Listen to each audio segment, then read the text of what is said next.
डोभाल जी operation green leaf का plan table पर रखते हैं, लेकिन मोदी जी मना कर देते हैं। 26 मई 2014 मोदी जी की शपथ लेते ही आईएसआई का मेजर इकबाल और कई आतंकवादी ग्रुप प्लान बनाते हैं। नेपाल बॉर्डर से 60,000 करोड़ की नकली करेंसी भारत में भेजो, मकसद एक भारत में तबाही। डोभाल साहब को जब यह खबर मिलती है, वो एक पल के लिए सन्न रह जाते हैं। इतने बड़े हमले की उन्होंने उम्मीद नहीं की थी। उसी वक्त सुबह होते होते यूपी के मशहूर गैंगस्टर अतीक को पुलिस उठा लेती है। डोभाल जी जानते थे, ऑपरेशन ग्रीन लीफ के बिना आतंकवाद को भारत में घुसने से रोकना नामुमकिन है। तो क्या था ऑपरेशन ग्रीन लीफ और क्यों था ये इतना जरूरी? आइए पूरी कहानी जानते हैं।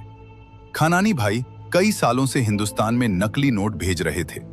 ये काम उन्होंने इस्लामाबाद के एक मदरसे में बैठकर दाऊद और मेजर इकबाल के साथ मिलकर शुरू किया था और 2013 तक वे 11,000 करोड़ रुपए के नकली नोट हिंदुस्तान भेज चुके थे। एक भी नोट पकड़ा नहीं गया था और अब उनका अगला निशाना था कि मोदी जी प्रधानमंत्री ना बन सके। उस वक्त उनके पास एक ब्लूप्रिंट था जो किसी नेता ने उन्हें दिया था। वही नेता जिसके हाथों में कई अंगूठियां थी और जिसकी एक ही शर्त थी कि उसके खिलाफ कभी कोई गवाह न खड़ा हो। और खानानी ने, यह सिर्फ करेंसी नहीं है, यह उस पूरे नेटवर्क की रीढ़ है जो देश के अंदर हिंसा फैलाना चाहता है। मोदी जी ने पूछा, कोई और तरीका नहीं है डोभाल जी? डोभाल जी ने सीधे आंखों में देखकर कहा, सर पैसा छप चुका है और इन लोगों की हिंदुस्तान में पकड़ बहुत मजबूत है। यूपी से लेकर बॉर्डर तक उनका नेटवर्क फैला हुआ है। इसके अलावा कोई रास्ता नहीं बचता। फिर थोड़ा रुक कर बोले, लेकिन सर ऑपरेशन ग्रीन लीफ लागू करने से पहले यूपी में इनका नेटवर्क तोड़ना होगा, क्योंकि जब तक वो नेटवर्क खड़ा है तब तक ये पैसा किसी न किसी रास्ते से अंदर आता रहेगा। कमरे में चुप्पी छा गई। मोदी जी खिड़की की तरफ देखने लगे। बाहर दिल्ली थी और उनके कंधों पर एक ऐसा फैसला था जो करोड़ों लोगों की जिंदगी को छूने वाला था। 7 नवंबर की सुबह मेजर शोभित शर्मा की खबर डोभाल जी तक पहुंच चुकी थी। करेंसी छप चुकी है और 9 नवंबर को वो हिंदुस्तान में दाखिल होगी। डोभाल जी उसी सुबह यूपी के डीजीपी से मिले। कोई लंबी बैठक नहीं, कोई फाइल नहीं, सिर्फ एक निर्देश।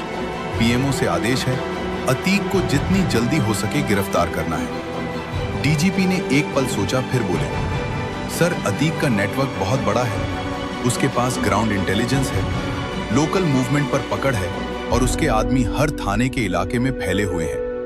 अगर हम बिना प्रॉपर सर्विलेंस और कॉर्डन के उसे अचानक उठाने की कोशिश करेंगे तो सांप्रदायिक तनाव और दंगे का खतरा है। डोभाल जी ने उन्हें सुना, फिर सीधे बोले, ये देश की सुरक्षा का सवाल है।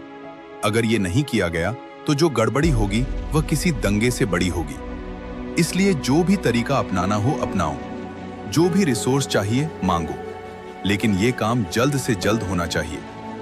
डीजीपी समझ गए कि यह एक रूटीन अरेस्ट नहीं थी, यह एक ऑपरेशन था जिसमें देरी की कोई गुंजाइश नहीं थी। उस रात इस्लामाबाद में खानानी के गोदाम में जो हलचल थी वो किसी और रात जैसी नहीं थी। दर्जनों आदमी एक साथ काम कर रहे थे। नकली नोटों के बंडल बक्सों में बंद हो रहे थे, बक्से ट्रकों में लोड हो रहे थे और खानानी खुद वहां खड़ा था, एक एक खेप पर नजर रखते हुए, क्योंकि इस बार दाऊद की चेतावनी उसके कानों में गूंज रही थी। उस शाम दाऊद ने उसे अलग से बुलाया था। कोई लंबी बात नहीं हुई। दाऊद ने सीधे उसकी आंखों में देखा और कहा, तूने मेरे 11,000 करोड़ डुबोए, वो पैसा गया और काम भी नहीं हुआ। मोदी फिर भी बैठा रहा। अब अगर इस बार भी कुछ ऐसा हुआ तो सही नहीं होगा। खाना ने कुछ नहीं बोला। वो जानता था कि इस वक्त कोई सफाई काम नहीं करेगी, सिर्फ नतीजा करेगा। इसलिए उसने सिर हिलाया और गोदाम की तरफ चला गया। रात के 2 बजे तक अधिकतर ट्रक लोड हो चुके थे। हर ट्रक में करोड़ों रुपए के नकली नोट इस तरह से पैक किए गए कि ऊपर से देखने पर आम सामान लगे और नीचे से नहीं दिखे और बॉर्डर पर रूटीन चेकिंग में निकल जाए। लोडिंग खत्म होते ही मेजर इकबाल ने अतीक को फोन किया, सुनो, 8 नवंबर की शाम को सभी ट्रक नेपाल बॉर्डर पर पहुंच जाएंगे और 9 नवंबर की सुबह 4 बजे तुम्हें हिंदुस्तान की तरफ से ट्रक अपने कब्जे में लेने हैं। अतीक ने फोन रखा, अपने भरोसेमंद आदमियों को इकट्ठा किया और बॉर्डर की तरफ रवाना होने का हुक्म दिया। 8 नवंबर की शाम इस्लामाबाद की उस फैक्ट्री में सभी ट्रक तैयार खड़े थे। नोटों से भरे बंद रवाना होने का इंतजार